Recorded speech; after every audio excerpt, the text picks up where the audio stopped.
Good afternoon, everyone. Hey, thank you so much for being here and happy Active Aging Week to you. Is it too loud? Am I too loud? No and yes. Excellent. Okay. That makes perfect sense. All right. Thank you all for coming. It is my absolute pleasure to introduce Dr. Brian Asbill, who is the star of today's show. Dr. Asbill, many of you know, and I know highly admire and respect. Dr. Asbill was a cardiologist and practiced for some time before, I would say, recognizing in many ways that our healthcare system in the United States is often more of a sick care system than a healthcare system. I imagine you've experienced that throughout your lifetime. And he made a pivot, being actually the first person to apply for board certification in lifestyle medicine. And now he's an incredible part of making the change that our system so desperately needs, such that it's actually focused on health. So it is my honor to welcome him here today as your keynote speaker. Thank you so much. Thank you so much, Taryn. It really is great to be here. It's easy to be here because I look out and I see so many familiar faces, and I've gotten a chance to speak with many of you. It feels like presenting to friends. So thank you for the opportunity to be here. I will tell a little bit about my story in just a minute, but I want to not start that quickly. I want to start with this. So this is what the average arc might look like for many of us in the United States. This is our lifespan. The average age of death for men today in the United States is 75. For women, I know a lot of people are like, wait a minute, no. For women, it's 80. And as you can see here, the last, is this a pointer? You can see here, often the last decade or so is spent in declining health. And that's what Peter Attia, many of you are familiar with Peter Attia. He wrote a book called Outlive, which is quite good. He calls this the marginal decade. Okay, what we want it to look like is more like this. Is that better? We want it to look like this. This is what we are shooting for. We would love to try to square this curve off so that we're living with lots of health for maybe a little bit longer, but longer isn't really what we're primarily focused on, right? Longer is great if the additional time is spent with enough health to make it worthwhile. So what we really want to be focused on is our quality of life and our health span. I love this quote. I don't know who said it, so I attributed it just to a wise person, that your health isn't everything, but without your health, everything is nothing. And we're not just talking about physical health. We're talking about physical, mental, emotional, social, spiritual health, complete well-being. That's what we want. I'm going to show a brief video. Some of you have seen this before. I've shown this before, and I'd like to show it when I talk about this concept of the marginal decade. Preparing for that decade, you don't know when it's coming, but you want to be preparing as early as you can, and now is not too late.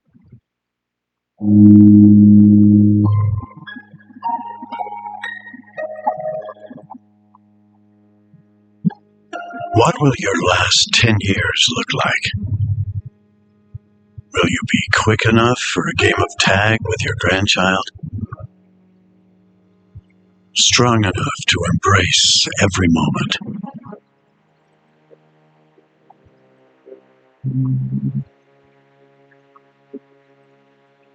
Will you grow old with vitality? Or get old with disease?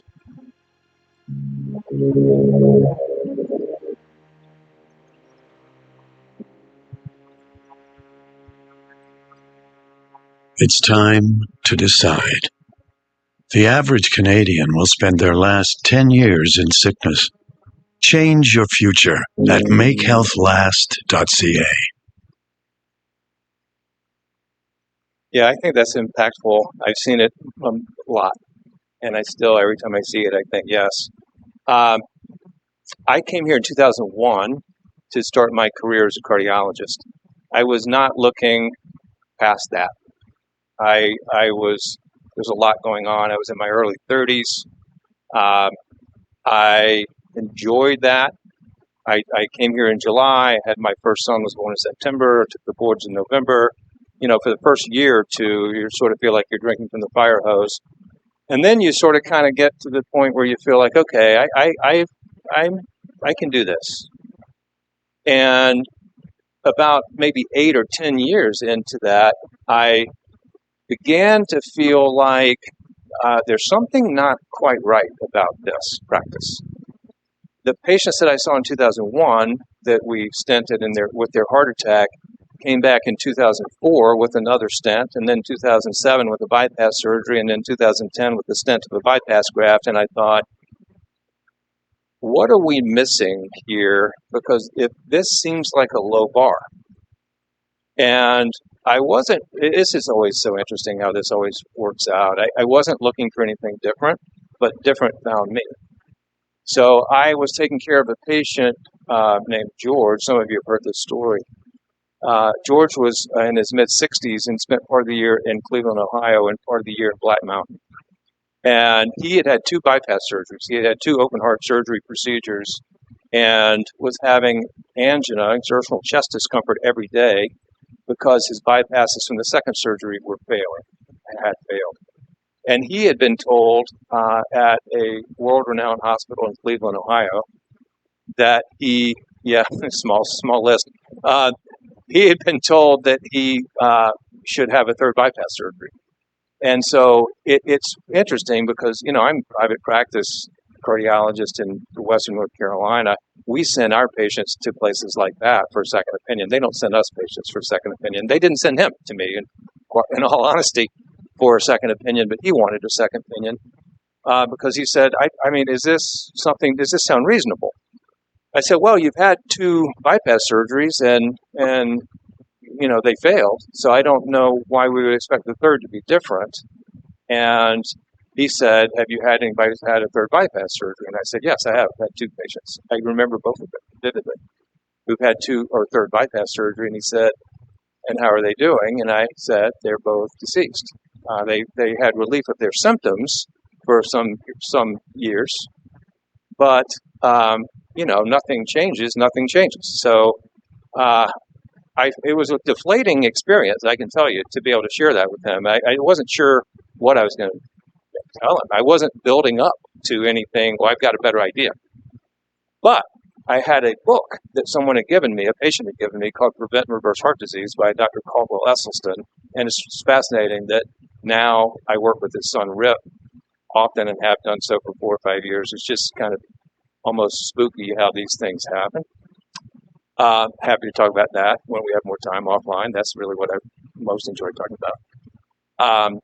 And I gave it to the patient and I said, look, your symptoms are limiting. You're taking nitroglycerin every day, but you're not an emergency.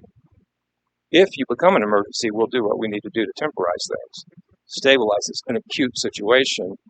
But if you're stable, let me see you back in 3 months. So he came back in 3 months, and 3 months later, he had lost 27 pounds. He adopted a whole food plant-based diet, and a dramatic departure from his standard American diet.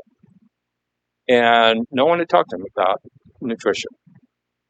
And he came back 3 months later. He's lost 27 pounds. His cholesterol's dropped 100 milligrams per deciliter. And the thing that blew me away is he said, my angina is gone. Within a week of changing my diet, I have not taken a single nitroglycerin in 3 months, and I'm walking on a treadmill for 30 minutes a day at this incline and this speed. I can't remember those details. And I said, wow. He said, Brian, you've changed my life. And I said, George, I'm afraid you've changed mine. And I was not really looking. So I was interested in this. I had a lot of questions, which is usually, when I have a lot of questions, it's usually a sign from the universe that I'm on the right track. More questions than answers are really kind of what I'm looking for. And so I said, is this typical? Is this, what happened? I mean, what is the mechanism of action? Why didn't I know this? Is this scalable? Is this or something that we could do for other disease processes? Just lots of questions. So I got interested in that, and I started facilitating these lifestyle medicine programs. And I'll talk to you a lot more about lifestyle medicine. And patients, for the first time in my professional career, said, this is the best I've ever felt, and why has my doctor never told me this before? And that was sort of the beginning of the end for me, honestly.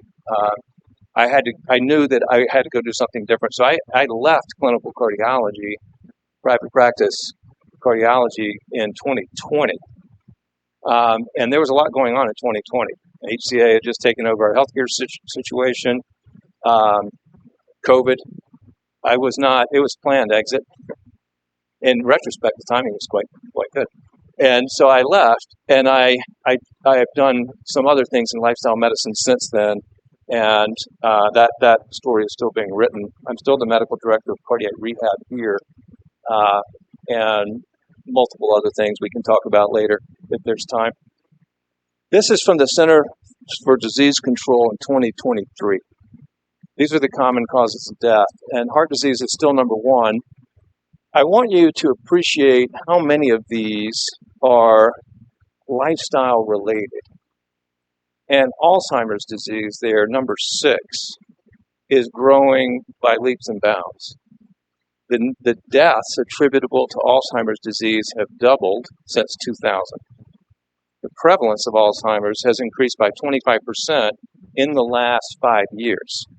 And about 80% of these deaths are attributable to our lifestyle. This is what it reminds me of, is this Indian fable of the blind men and the elephant. Some of you are familiar with this. 6 blind men are asked to describe the elephant, and no one's seeing the whole elephant. So the person with the hand on the side says the elephant's like a wall. One and the tail says the elephant's like a rope. You get the idea. No one's seeing the big picture, and this is what I feel like our health currently, our allopathic model in the Western countries, and certainly in this country, looks like. Cardiologists are treating chronic disease, diabetes, dyslipidemia, hypertension. Chronic diseases are things that your doctor would put you on medication for with the implicit or explicit understanding that you will probably be on these forever to manage your disease. And the cardiologists are treating it with stents, the surgeons with bypass surgery, the endocrinologists with insulin, the oncologist with chemotherapy. We have too many ologists, and not enough people are looking at the big picture. This is really what it looks like today. I mean, chronic disease today is really about pills and procedures. And I'm not saying that they're wrong. They have no place in the system. They clearly do. We're very good at treating acute disease. We're very good at infectious disease. We're good at trauma. We're good at orthopedics. We're not good at chronic disease because we're not getting to the root of the problem with this sort of approach. And there were 175,000 fatal adverse drug reactions reported to the FDA. I think this is in 2022. Yeah, this is an NIH, National Institutes of Health, 2022. And if you think back to the earlier slide, that would make the adverse drug reactions the number 6 leading cause of death in the United States, which is, it's a low bar. And we're spending a ton of money on this stuff. I mean, our current gross domestic product, we're spending, which is something like $27 trillion. We're spending about 18-point-something% on healthcare, which amounts to about, just under $5 trillion a year. So it's a very expensive, relatively ineffective, and certainly inefficient model of care. What I think we need to migrate to, and it's hard, or we would have already done it, is something like this. Pills and procedures have a role, but they should be at the top. They're useful for acute, severe indications. lifestyle, how we eat, how we move, how we manage stress, how we relate to each other, how we sleep, that has to be the foundation. If you can get that fixed, you're going to improve, you're going to prevent, treat, and in some cases even reverse chronic disease. About 80% of our chronic diseases are related to lifestyle. About 80% of our healthcare budget is for treating chronic disease. This is as good a definition of lifestyle medicine as I could find. This is from the ACLM, the American College of Lifestyle Medicine. It is the evidence-based practice of helping individuals and families adopt and sustain healthy behaviors. Evidence-based, I highlight because I want you to appreciate, and I'm going to share some of the evidence with you, but not beat you to death with it, that this is published in all the journals that we keep up with. The Journal of American College of Cardiology, British Medical Journal, the New England Journal of Medicine. We have data that this works better than, I'll show you some of that, the pills and procedures approach. And healthy behaviors, it isn't about what you know. It's about what you do. And I don't think we can do that in isolation. I think we have to do that together. These are the 6 pillars of lifestyle medicine. And we're going to go on a little bit of a tour of these relatively quickly. Healthful eating of whole plant-based foods. You don't have to be vegan. We'll talk about that, but you got to eat a lot more plants. Increase physical activity. Manage stress. Avoid risky substances. Things like tobacco would be number 1 on that list for me. Risky alcohol use would also be on that list. Improving sleep, and my favorite, which is forming and maintaining relationships. I'll tell you more about that. Or simply eat plants, keep moving, sleep well, be present, stay calm, and love people. So, some of you are familiar with the blue zones, probably. These are the 5 areas around the world where people live and thrive in their around 100. And there's one in the United States which surprised me. This is Okinawa, Japan, Sardinia,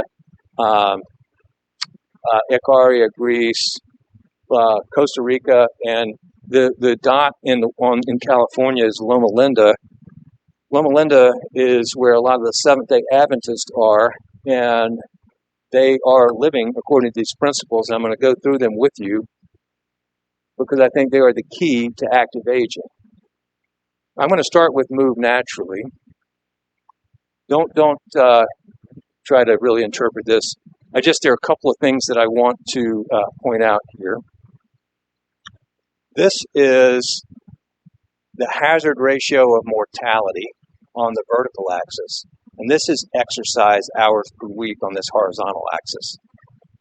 If you are sedentary and you are going to die from partly related to your being sedentary, as you begin to increase your physical activity to this first point, about 2.5 hours per week, you get a 20% reduction in all-cause mortality.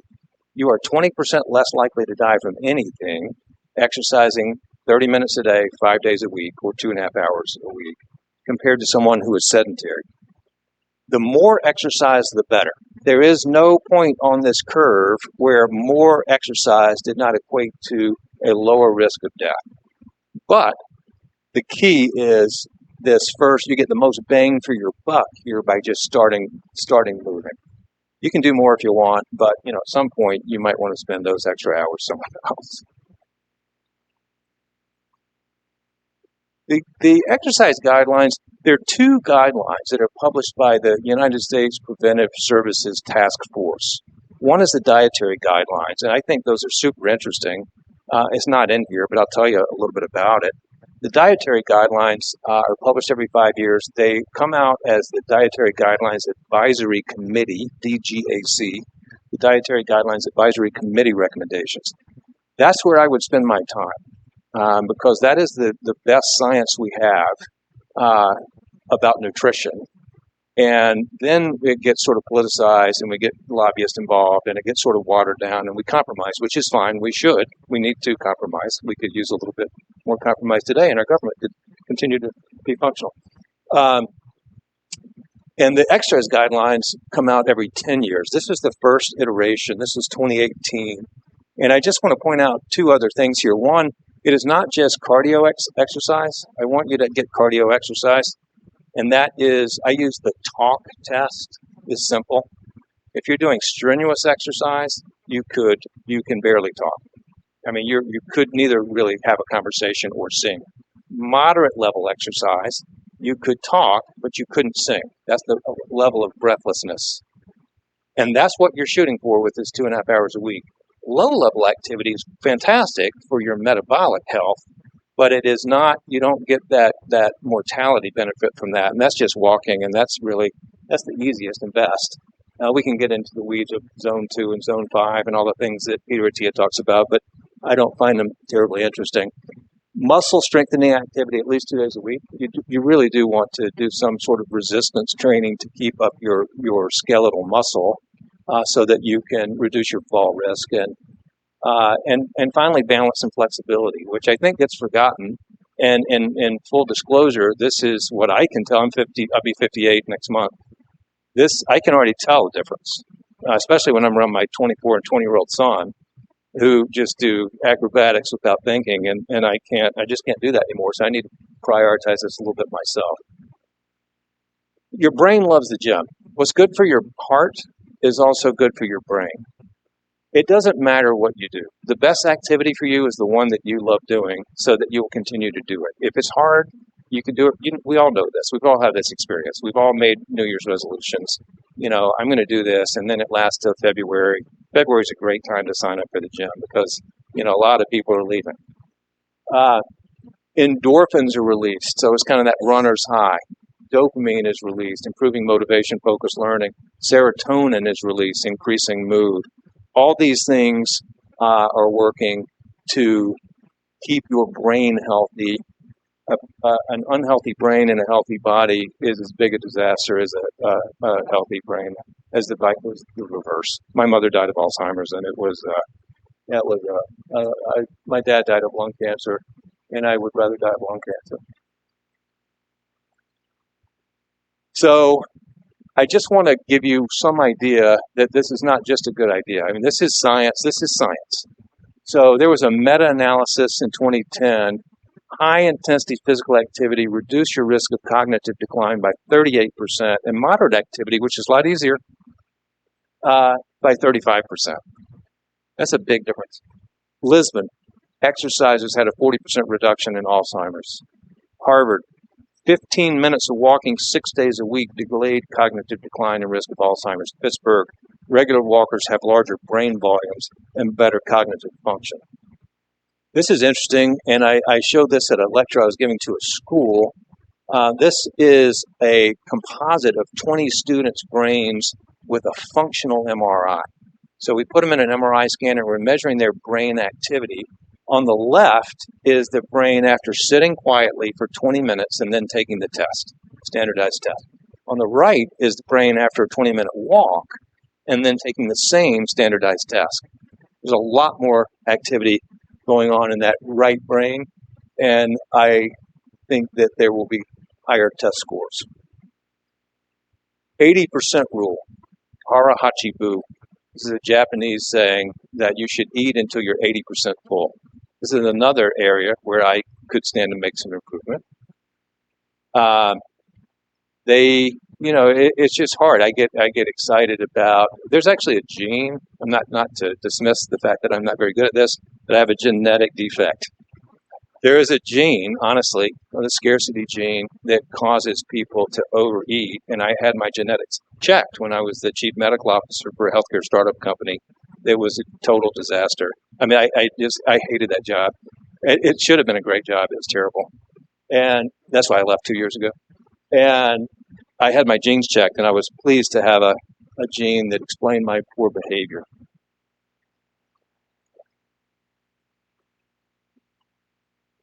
Plant slant. I do want to talk about nutrition. I promise not to beat you to death with it, but this quote that has been widely attributed to Hippocrates, but he never did say it, or he never wrote it down. We never found that he wrote it down. Let food be thy medicine, and medicine be thy food. This is a picture of one of my patients post-op day 1 from his coronary bypass graft surgery. You can see his sternotomy incision here. It's poking out over the pillow. That was breakfast. And so I went in and I said, what do you got for breakfast? Pulled off the tray, and it was sausage and hash browns and eggs. And I thought, huh. And he said, Doc, I think we're working on repeat business. And I mean, what a model of care. Have your surgery, start working on the next one. We'll see you in a bit. We did have some cantaloupe and a fiber supplement so we could have bowel movement eventually. Dr. Katz, David Katz, was the past president of the American College of Lifestyle Medicine, and he was at Harvard or at Yale, and he said at one of these lectures, I said, "Can I have your slide?" He said, "Yes." He said that the master levers of our destiny are our fingers, whether or not we have a cigarette held in them on a regular basis, our feet, whether or not we're propping them up on the ottoman or using them to propel us through the day 2.5 hours a week, and our forks. What's on the end of our forks as we insert them into our mouths. And if you don't keep up with this information, you get bombarded with all this stuff. I mean, doctors writing these books, doctors and nurses, BS, NC, MD, Stephen Gundry, I can't believe you didn't put MD. Time Magazine, eat butter. It seems like a bad idea. I mean, that's just a bad headline. And if the experts don't know, what am I supposed to do? It's kind of what people do. And so they just kind of give up and say, I'm just going to enjoy what I can while I can. The best nutritional advice I've ever heard was from Michael Pollan. And I'm sure a lot of you know Michael Pollan. Eat food, not too much, mostly plants. Eat food. Eat whole food. Eat food as grown. Do not eat food that was made in a plant. Eat whole foods. Not too much arahachibu. Mostly plants. I think it depends on where you are in your life and in your journey and what you want for your health. I do not think that we all must be whole food, plant-based vegans, not adding any salt, oil, or sugar to our diet. I think if you choose that, I think that's fantastic. I think we can talk about the making sure that you get enough protein and that sort of thing. That's fantastic. If you're a healthy young person with no chronic disease, maybe you could be 95%. It's a spectrum. And I just think we need to be careful that we meet people where they are and recognize that it's a spectrum. This is not everything today, as you might have recognized in the past year or so, is either black or white or red or blue. Is right or wrong. There's no center position. And that just creates a lot of failure and discord and disconnection. And I am a believer in a whole food plant-based diet. I also believe, as I've talked to Rip Esselstyn a lot about, that when we say this is the only way, that we're setting people up to fail. And I've heard it at the retreats. I failed, or I cheated, or I feel guilty, et cetera, et cetera, et cetera. That is not where we want to be. So I really encourage people to have a mindset of adding more rather than subtracting.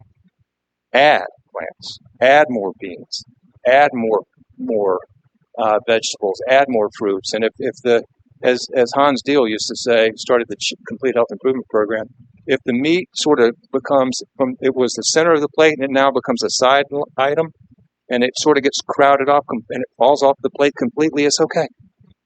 So eat more plants. This is what the American diet looks like today. About 51% of our calories come from refined and processed foods. This is from the United States Department of Agriculture. 42% from dairy and animal foods, and only 7% from fruits and vegetables. You don't have to be a dietitian to recognize that this does not end well, right? That 7% in some publications is reported as 9%, and I thought, why is there a discrepancy? 9%, and this is true, 9% if you include French fries. 7% if you don't. Eat more plants. I'm also really interested in what Michael Pollan has been. He went in the psychedelic exploration after that, and wrote a very interesting book, if you've not followed his career, on how to change your mind. which is also a Netflix documentary, and I think it's pretty fascinating.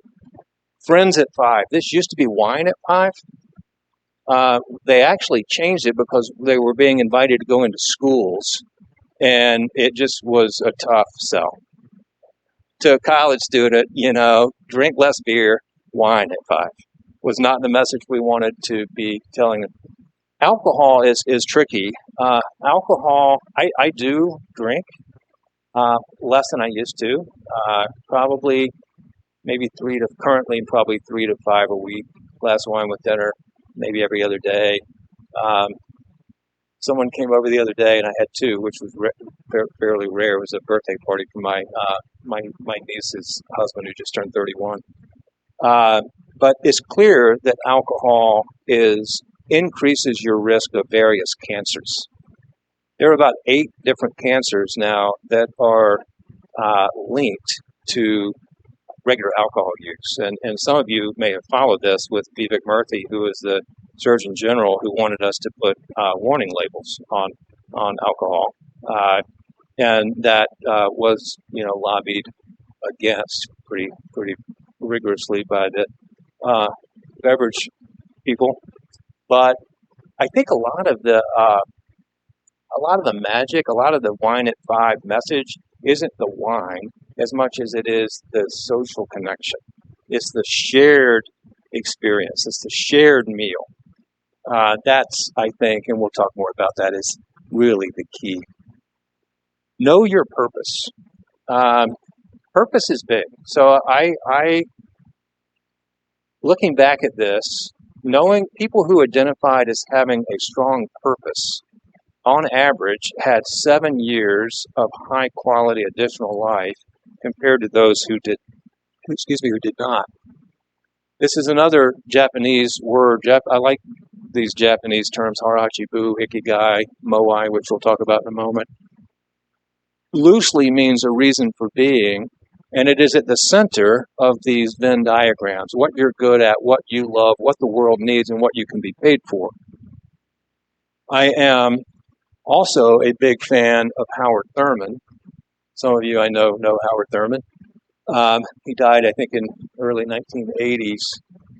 Don't ask what the world needs. Ask what makes you come alive and go do that, because what the world needs is people who have come alive. That resonates for me. I started collecting quotes when I first heard this one. It's the first one on my phone long list of quotes. And I just resonated. I just got back from a silent retreat at a place called Yogaville in Buckingham, Virginia, and the teacher there said, she was looking right at me. I felt kind of like she was speaking to me. She said, "You need to quit trying to save the world." And I was hoping she would break eye contact and look somewhere else. And she said, "You just need to show up as your best self, and it will always be enough." And I talked to her afterwards. I said, I so much appreciate that. I really think that's magic. And so if you eliminate what you could be paid for and focus less on what the world needs, then you're left with what you love and what you're good at, and that intersects at passion. So if you can connect to your passion, it doesn't have to be a big thing. It can just be what I can't wait to do that. I want to go work in the garden. I want to start a garden at home. Fantastic. Go do that. That's all you need to do. Downshift. We need some way to shed stress. I feel like this is also a big one. When we'll talk a little bit about the Ornish Lifestyle Medicine Program in a minute, but when I was the medical director of that program, I'm still the medical director of cardiac rehab, but now we have a Pritikin program because HCA decided that Ornish didn't make enough money. It was making money, but we needed to make more money. So now we have Pritikin. I think Pritikin's a great program. I think there were some good reasons to make the switch because it became our default program, and Ornish was an opt-in program. But I thought the Ornish program was outstanding. As a medical director, I could participate in that program, in the nutrition piece and the physical activity piece. I kind of felt like I knew that. I didn't really have so much time to do that. I wanted to focus on the stress management piece because I was stressed.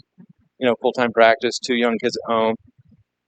Can't really, it looks like I'm keeping all the balls in the air most of the time. but I know I'm not.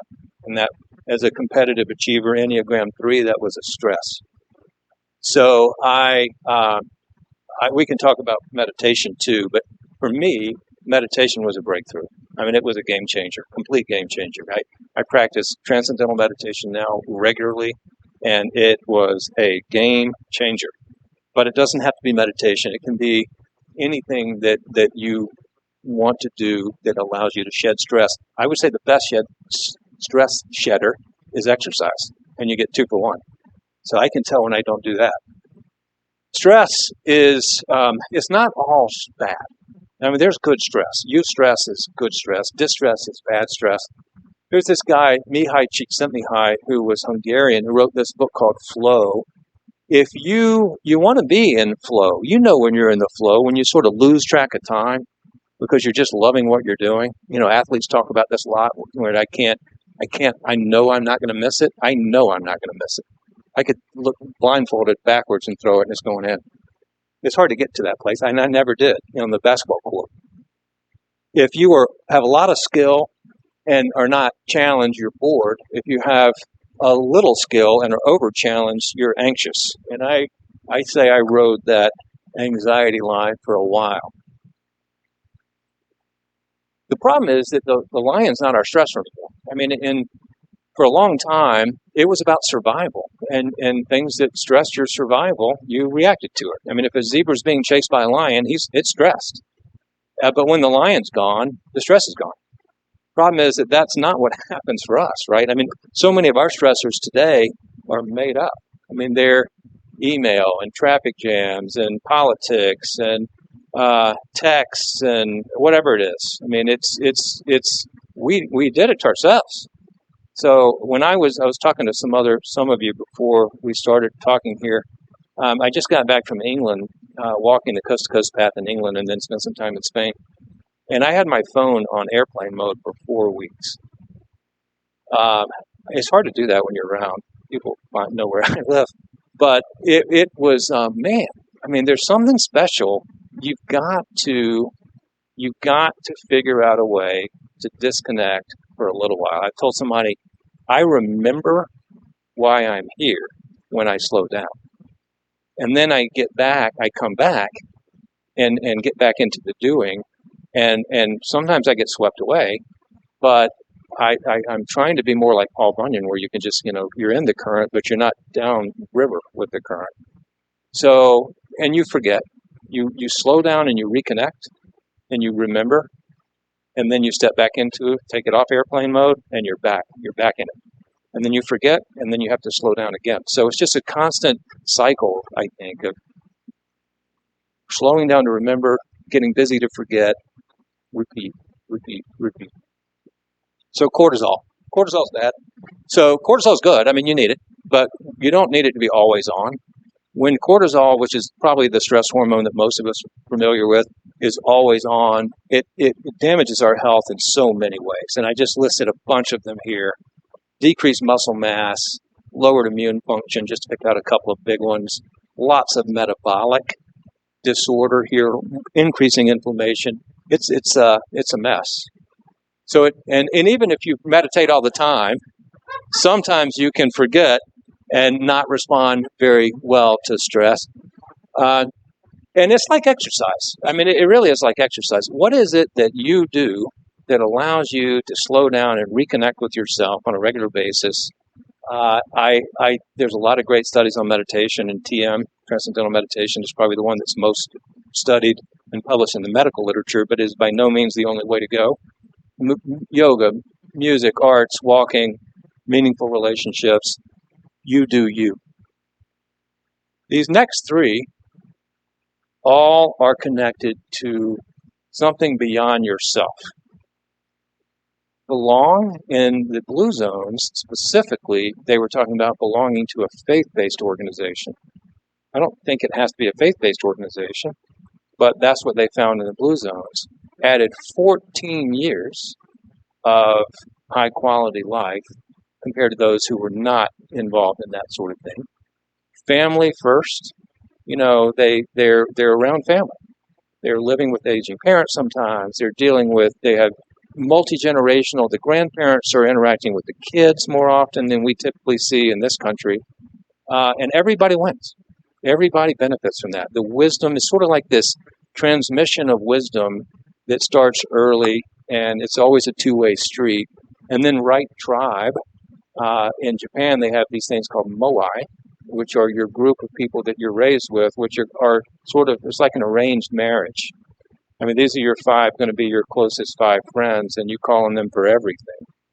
Some of you may be familiar with the Harvard study of adult development. It started in 1938. It is to date the longest running clinical trial that I'm aware of in this country. And they were specifically looking at what is it, kind of the Blue Zones idea, what is it that most improves our longevity? And what they found in the Harvard study of adult development is that it is social connection. It's social connection. It's not what you eat. It's not how you move. It's not how you sleep. All those things are super important. But if there's one thing that has the most bang for your buck, it's social connection. And Vivek Murthy is also the Surgeon General said we have an epidemic of loneliness. And it was, of course, exacerbated by COVID, but it almost was made evident by COVID, I think. I mean, it shined its light on what we're already struggling with and how do we do it better. So I think that's the key. When you put all these things together into, well, in this case, it was a program, the Ornish program, that's when you can get some really interesting results. So we brought the Ornish program here in 2016. We were the first intensive cardiovascular rehab program in the state for, until 2020. So we had it for 4 years. And what Ornish focused on were 4 things. When you have a heart attack, bypass surgery, stent, sudden death, transplant, you qualify based on that event. You qualify for cardiac rehab, and I know that some of you have done this before. Traditionally, that was an exercise-only program. It's been around for decades. If you go to structured exercise at HeartPath, if you go for 36 sessions, typically it's 3 times a week for 12 weeks, you have a 30% lower likelihood of a recurrent cardiovascular event over 5 years compared to someone who did not do that program. Now we have 2, well, really 3, but you can think of that 2 have 98% of the market share. 2 intensive cardiovascular rehab programs. One is Ornish and one is Predicate. Ornish structured it so that you had 4 components. Nutrition, which is a whole food plant-based diet, similar to Esselstyn, but he allowed egg whites and no-fat dairy. Exercise, because you can't bill for the program unless you have an exercise component. Stress management, which for Ornish was hatha yoga and meditation. And group support. Now, I already told you as a medical director, I could participate in those first 3, although I really didn't have much time, frankly, to do it. I did some, but not enough. I wish I could have done more. I didn't have any insight into that community piece because that was, we went through in cohorts with that program. We had 12 people in a cohort, and they would meet for an hour 3 times a week. That's a lot of time with either a licensed professional counselor or a licensed clinical social worker. I did not have any insight into that because, I wasn't allowed to participate. So I just didn't pay attention. I mean, what's out of sight's out of mind. Until we did exit interviews for all those participants. And we asked them, of the 4 pieces, because we like to always trying to find the magic ingredient in anything, right? You know, it's never the whole picture. It's just, we got to find the one thing. We asked them what was the most important piece, and they said 94% of people completing the program said it was the social connection piece, which is another moment in my life. The biggest truths for me in my life were the ones that I never saw coming. And so when I am walloped by something like that, it's just like the universe saying, shaking me and saying, pay attention. So I thought, well, that's really interesting. And I saw Dean Ornish at a meeting, and I went up to him and I said, this is what my experience has been in Asbill. And he said, why does that surprise you? And I said, because can't participate in it. He said it's eat better, move more, stress less, love more. And it's the love more piece all day long that matters the most. And I'm like, well, okay, you don't have to tell me twice. When you combine those things, these patients did this for 72 hours. You get some miraculous data. And I part of me is a scientist and part of me is moving in a different direction. But the scientist in me still respects that this is game changing. What Ornish did was he took people at baseline, they all had a heart catheterization. They had about a 40% blockage in their heart arteries. That's when we stick the needle in your wrist or in your leg and squirt dye in the heart arteries and take x-ray pictures and find the blockage. They had on average about a 40% blockage. He randomized them into two groups. One group got optimal medical therapy, aspirin, Plavix, beta blockers, ACE inhibitors, all the things that I know, a lot of people are on, statins. The other group got no meds and got his program, which I just told you about. What he found at 5 years is that if you were in the Ornish group at the bottom there, you had about 8% less cholesterol buildup in your heart arteries after 5 years versus 28% more blockage in the optimal medical therapy group. And of course, people said, well, that's not, it's not my experience as a physician. It's not my experience that that's the natural history of atherosclerotic disease, cholesterol buildup, and therefore this can't be right. Whatever, one of my most respected sort of spiritual mentors, Richard Rohr, says, whatever is received according to the manner of the receiver. So if you don't see the truth, there's no way for you to recognize it as truth because you're not able to recognize it as truth alone. Maybe you could be led to that place. I hope that you will be. But that's remarkable. And so a lot of the patients in the Ornish program said, I want to know, do I have less blockage? And I had to convince them that we're not going to do another heart catheterization to find this out. Because I could hurt you in trying to do that. What matters to me as a clinical cardiologist is, are you less likely to die from your heart disease by participating in this? Are you less likely to be symptomatic from participating in this? In the Ornish group, there was a 91% decrease in angina, like my patient George that I shared with you. In the medical therapy group, there was a 165% increase in angina on optimal antianginals.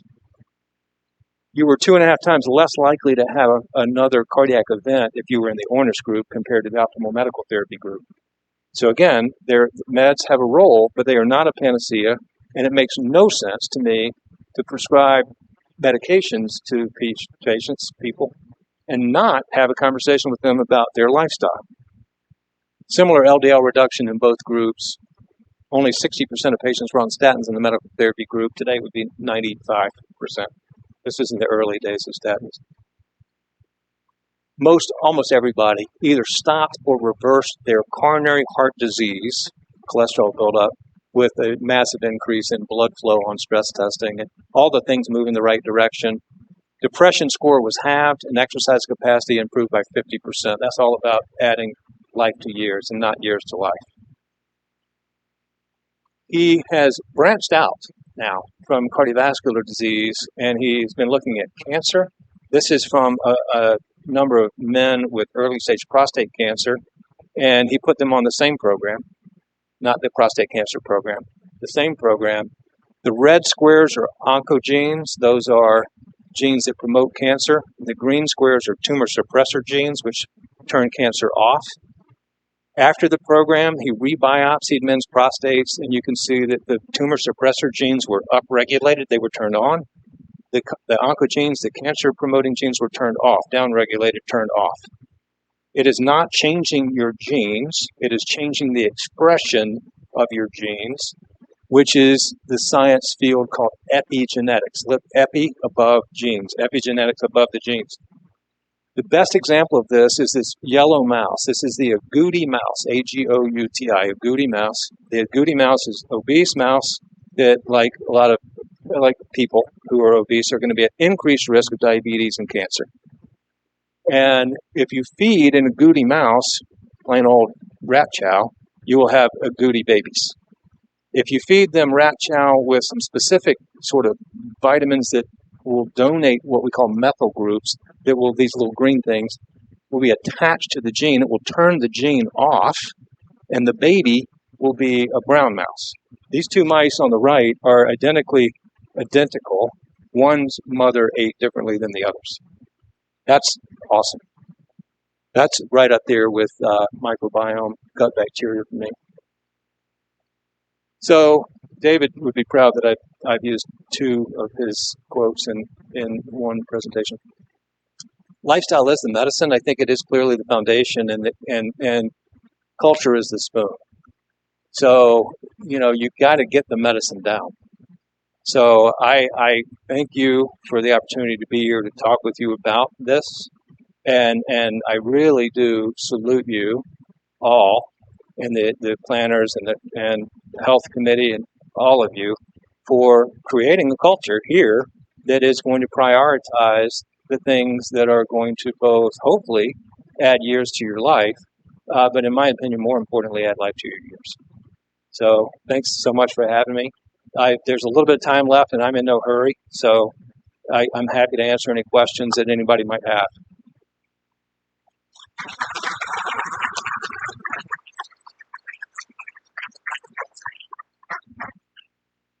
Thank you. Just speak up as loudly as you can. I'll try to repeat the question if people can't hear. Oh, okay, great. Thanks, Tim. Yes, I just have some advice for anybody over 85. Hold on to something anytime you move. Okay? The doctor probably has statistics that shows the percentage of people that die if they fall if they're over 85. And so that's just my only thought. Good. 50% two-year mortality. If you fall and break a hip, there's a 50% two-year mortality. Yes.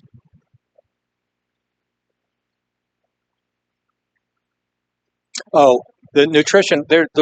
Just Google Dietary Guidelines Advisory Committee. The cool thing that they did this year, which is very controversial, is they moved legumes, beans, peas, lentils. They moved legumes from the plant category to the protein category, and they moved it to number one on the protein category. And they said the best source of dietary protein, which we can talk about a lot, too much, is legumes, and then seafood, and then fish, then turkey and chicken, and then last was red meat. But it is, I'd love to be a fly on the wall in that meeting when they discuss that recommendation. I got one in the back, and I'll come to you. What do you think about the test what do you think about the test they're doing so much now called CT cardiac score instead of looking at carotids and all to determine whether or not you're atherosclerotic? Yeah, that's a great question. No test is perfect. The test is only useful as something that is going to change your management of the situation. I find, so there's two sort of CAT scans of your heart that you can do. One is a coronary artery calcium score. It takes 5 minutes. There's no special preparation. There's no needles. There's no IV. There's no contrast administration. You just go in just like you're dressed now. You go in, you lie down, 5-minute scan, off you go. It is measuring the calcium buildup in your heart arteries. When you develop cholesterol buildup in your arteries, because of the inflammatory process that then ensues, that part of the inflammatory process will be that the plaque will calcify. So the calcium that we would see in your heart arteries is a marker of cholesterol, which is a marker of risk. I find that test very useful because it's inexpensive too. It's self-pay. Insurance won't cover it most of the time. It's about $50, $75. And it helps me a lot in patients who don't want to kind of appreciate their risk. Well, your blood pressure's up, your cholesterol's up, and all these things are kind of out of whack. Yeah, I don't want to be on any medicine. And then we do a calcium score and it's 450, normal being 0. Then it's a discussion changer. And so I find it useful. There's also now something called CT scan, computed tomography, CT coronary angiography, which is rapidly taking over this whole catheterization procedure that I was trained to do, where we squirt the dye in the arteries going in through the groin or the wrist. Now we just put you in a CAT scanner and give you an IV, just like you've had an IV before. We give you contrast and we do a non-invasive heart catheterization. And we can manipulate that, we can spin it around and look at all the different arteries. It's awesome. The only downside about a CT coronary angiogram, which is going to look not just at calcium, but look at soft plaque, is a more complete test. The only downside is I can't do anything, I can't, quote, fix it, because I have to do a heart cath to run the tubes up there to fix it. Now, we could have a conversation about dietary trial first. I'd love that conversation. So hopefully that answers the question. There's sort of two flavors of coronary CAT scans today. Yes, ma'am. Yes. Yes. I mentioned processed foods, but I didn't talk about sugars or carbs and sugar substitutes. So I'd say if there's one thing in the diet that we need to avoid the most, it would be sugar. We're conditioned. I mean, we love it. I love it as much as anybody. Well, not as much as my wife, but I love it. I love it. She has more of a sweet tooth. I have more of a salty tooth. It's in everything, and it's definitely pro-inflammatory. I don't think you have to never eat it. You can almost not never eat it because it's everything. But I would try to minimize sugar for sure. I would not add sugar. Sugar substitutes, I have kind of mixed feelings about. I mean, if I had to choose one or the other, I would choose the substitutes. But they are super sweet. They're more sweet than sugar, most of them. And so you never get rid of that dopamine pathway that is connecting you to sweet. It's very hard. It's kind of like vaping if you're trying to quit smoking. You know, probably better than the smoking, maybe, but you're not really quitting anything. So I'd be careful about that. And carbs are, there's 3 macronutrients: fats, carbohydrates, and proteins. The only one I think we need to pay more attention to is protein. Carbs and fat. I'm not in the high carb, low fat, low carb, high fat camp. I'm not. I just glaze over when I hear these people talk about the pros and cons and debating it, and I'm definitely not participating. I think as long as you're eating real food, you can mostly ignore that. You are going to get enough carbs. You are going to get enough fat. Carbs are. It always depends on what kind. You know, is saturated fat on a steak the same as the fat in an avocado? No. Is, a Hershey's carbs, pure carbs, sugars a carb? Is sugar the same as a sweet potato? No. Always get the whole grain version of whatever it is. Whole grain bread better than white bread. Whole brown rice better than white rice, even with the arsenic. Whole grain pasta better than white pasta. Always try to get the whole grain because you need to get that fiber is the key. The fiber is the prebiotic that feeds your bacteria in your gut, which are the probiotics, which then make the postbiotics, which are the short chain fatty acids, which we're just getting to understand have so much to do with our health. And I'm no expert there at all, so that's all I'll say about that. Any other questions? Yes.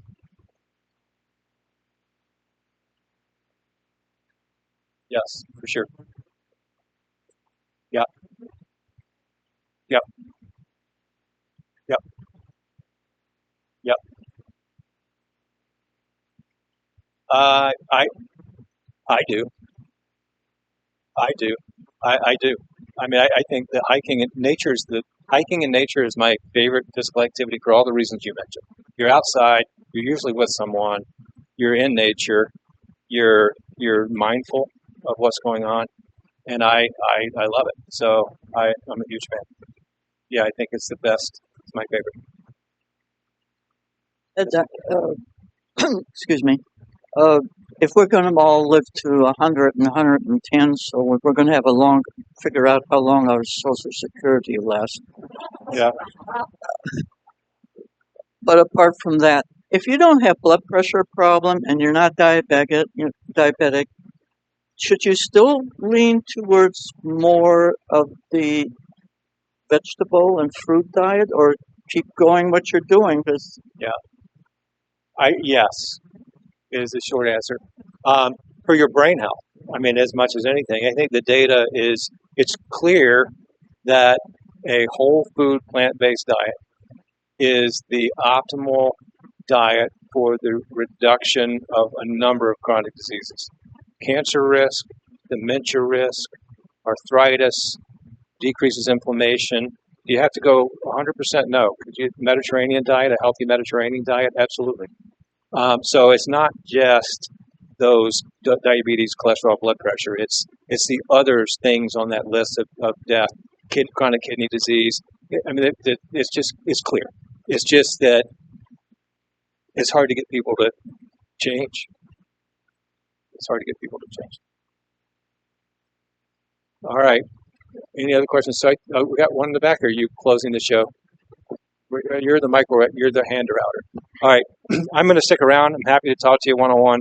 Thank you so much. If there's anything I can do to help any of you collectively or individually as you move forward on this journey, I am right around the corner, and it would be my honor to help. So thanks so much. Appreciate it.